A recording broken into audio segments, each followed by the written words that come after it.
R ശ്രീത്തോട് ചേർന്നു. ശ്രീത്ത്, അപ്പോൾ നമ്മൾ ഇന്നലെ പറയുന്ന പോലെ 3 പേർക്കും സന്തോഷകരമായ ഒരു ഫോർമുല എന്നുള്ളത് ഏതാണ്ട് അസാധ്യമായ ഫോർമുലയാണ്. പിന്നെ കഴിവതും സന്തോഷിപ്പിക്കുക എന്നുള്ളതാണ്. അതിന് മുഖ്യമന്ത്രി സ്ഥാനം നഷ്ടപ്പെടുന്ന നേതാക്കൾക്കുള്ള സ്പെഷ്യൽ പാക്കേജ് അതെന്താകും അത്? Sreeth, good morning. Hashmi, good morning. മുഖ്യമന്ത്രി സ്ഥാനത്തേക്ക് പരിഗണിക്കപ്പെടുന്ന 3 നേതാക്കളും അവരവരുടെ നിലപാടുകൾ ഉറച്ചു നിൽക്കുന്നത് കൊണ്ട് ആരെ ഒഴിവാക്കിയാലും പാർട്ടി കോൺഗ്രസിനകത്ത് പ്രശ്നങ്ങൾ ഉണ്ടാകുമെന്ന് ഹൈക്കമാൻഡ് കാണുന്നുണ്ട്. അതുകൊണ്ടാണ് ഈ 3 പേരെയും തൃപ്തിപ്പെടുത്തുന്ന തരത്തിലൊരു പാക്കേജിനെ കുറിച്ച് ഹൈക്കമാൻഡ് ആലോചിക്കുന്നത്. അതിനുള്ള സമയമാണ് ഈ വരുന്ന മണിക്കൂറുകളിൽ എടുക്കുന്നത്. അതുകൊണ്ടാണ് 2 ദിവസത്തിനകം തീരുമാനം എന്നാണ് നേതാക്കളുമായുള്ള കൂടിക്കാഴ്ചയിൽ രാഹുൽ ഗാന്ധിയും മല്ലികാർജ്ജുന ഖാർഗെയും അറിയിച്ചിരിക്കുന്നത്. അപ്പോൾ ഈ 2 ദിവസത്തിനകം, ഒരുപക്ഷെ ഇന്ന് രാത്രിയോടുകൂടി പ്രഖ്യാപനം വന്നേക്കാം, അല്ലെങ്കിൽ നാളെ എന്ന നിലയ്ക്കാണ് കാര്യങ്ങൾ പോകുന്നത്. അപ്പോൾ മുഖ്യമന്ത്രി സ്ഥാനത്തേക്ക് ഒരാൾ വരികയാണെങ്കിൽ ബാക്കി 2 പേരും അസംതൃപ്തരാകാനുള്ള സാധ്യതയുണ്ട്. അവർക്ക് കൂടി സ്വീകാര്യമായ ഒരു പാക്കേജാണ് ഹൈക്കമാൻഡിൻ്റെ പരിഗണനയിലുള്ളത്.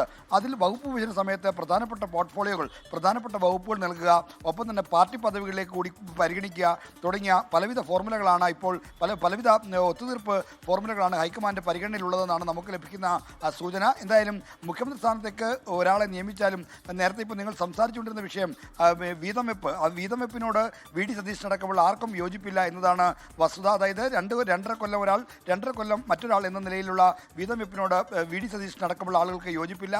ലീഗ് അടക്കമുള്ള ഘടകകക്ഷികൾക്കും ഇത്തരത്തിൽ മുഖ്യമന്ത്രി ഇടയ്ക്ക് മാറുന്നതിനോട് താല്പര്യമില്ല എന്നാണ് അറിയുന്നത്. 10 വർഷത്തെ ഭരണം, തുടർ ഭരണം ലക്ഷ്യമിട്ടുള്ള ഒരു പദ്ധതിയും പ്ലാനും വേണം എന്നതാണ് ലീഗ് കോൺഗ്രസ് ഹൈക്കമാൻഡ് മുന്നിൽ വെച്ചിരിക്കുന്ന ആവശ്യം. അതായത് തുടർ ഭരണം കൂടിയാണ് കോൺഗ്രസിൻ്റെ ഇത്തവണത്തെ ഗവൺമെൻറ്, UDF ഗവൺമെൻറ് ലക്ഷ്യമിടുന്നത്. അതുകൊണ്ട് അതിന് അനുസൃതമായിട്ടുള്ള ഒരു ദീർഘവീക്ഷണത്തോടു കൂടിയുള്ള ഒരു പ്ലാനാണ് ഉണ്ടാകേണ്ടത് എന്നാണ് പറയുന്നത്. അതുകൊണ്ട് തന്നെ ആരെയും അസംതൃപ്തരാക്കാതെ, ആരെയും പിണക്കാതെ ഒരു നല്ല പാക്കേജ് കൂടി കൊണ്ടുവന്ന് ആളുകളെ സമാധാനിപ്പിക്കുകയാണ്. എന്നാൽ ഹാഷ്മി സൂചിപ്പിച്ച പോലെ 3 പേരെയും തൃപ്തിപ്പെടുത്തുന്ന ഒരു പാക്കേജ് സ്വീകാര്യമല്ല, ഒരു പ്രായോഗികമല്ല. കാരണം 3 പേരും മുഖ്യമന്ത്രി സ്ഥാനം അവകാശപ്പെടുന്നുണ്ട്, മുഖ്യമന്ത്രി സ്ഥാനത്തേക്ക് വരണമെന്ന് താല്പര്യപ്പെടുന്നുണ്ട്. എങ്കിൽ പോലും പരമാവധി ആളുകളെ സമാധാനിപ്പിക്കുകയാണ് ഈ പാക്കേജിലൂടെ ഹൈക്കമാൻഡ് ലക്ഷ്യമിടുന്നത്. ഓക്കെ. ആർ ശ്രീത്ത്, വിനിത വിജി, ഷിഫി തറാവത്ത് എന്നിവരാണ് ഏറ്റവും പുതിയ വിവരങ്ങൾ നൽകിയത്. അപ്പോൾ ലീഗ് മുന്നോട്ട് വെക്കുന്ന ഒരു മാസ്റ്റർ പ്ലാൻ 2031 കൂടി അധികാരത്തിലേക്ക് എത്തുക, 10 വർഷം അധികാരത്തിന് പുറത്തു നിന്നവർ 10 വർഷത്തിൽ അധികാരത്തിൽ തുടർച്ച ഉണ്ടാവുക എന്നുള്ളതാണ് രാഷ്ട്രീയ നീതി എന്നുള്ളതാണ്.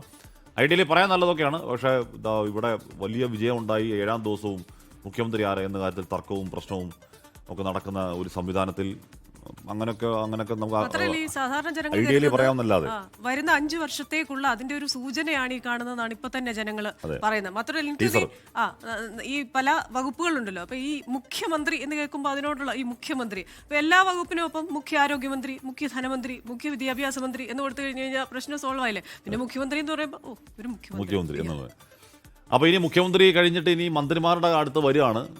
ലീഗിൻ്റെ മന്ത്രിമാരുണ്ട്, ഉപമുഖ്യമന്ത്രി, അതൊക്കെ ലീഗ് അങ്ങനെ നിലപാട് കടുപ്പിക്കുമെന്ന് അറിയില്ല. പക്ഷേ മന്ത്രിമാരുണ്ട്. നേരത്തെ മാത്യു കുഴൽനാടൻ ലീഗിന് നേരെ കണ്ണൂരിട്ടെന്നൊക്കെ നമ്മൾ കണ്ടായിരുന്നു. അപ്പോൾ കണ്ണൂരിട്ടുന്ന മാത്യുവിനോട് ചൂണ്ടി നമ്മുടെ രാജ്മോഹൻ ഉണ്ണിത്താൻ പറഞ്ഞായിരുന്നു, അല്പന ഐശ്വര്യം കിട്ടി അർദ്ധരാത്രി കുട പിടിക്കല്ലേ എന്ന് പറഞ്ഞായിരുന്നു. അപ്പോൾ അത് ഈ പറയുന്ന പോലെ നമ്മൾ 5 വർഷം കാണാൻ പോകുന്ന ടീസറാണോ ഈ കാണുന്നതെന്ന് അറിയില്ല. അല്ലെന്നുണ്ടെങ്കിൽ കോൺഗ്രസ് സംവിധാനത്തിനും UDF സംവിധാനത്തിനും കേരളത്തിനും കൊള്ളാം.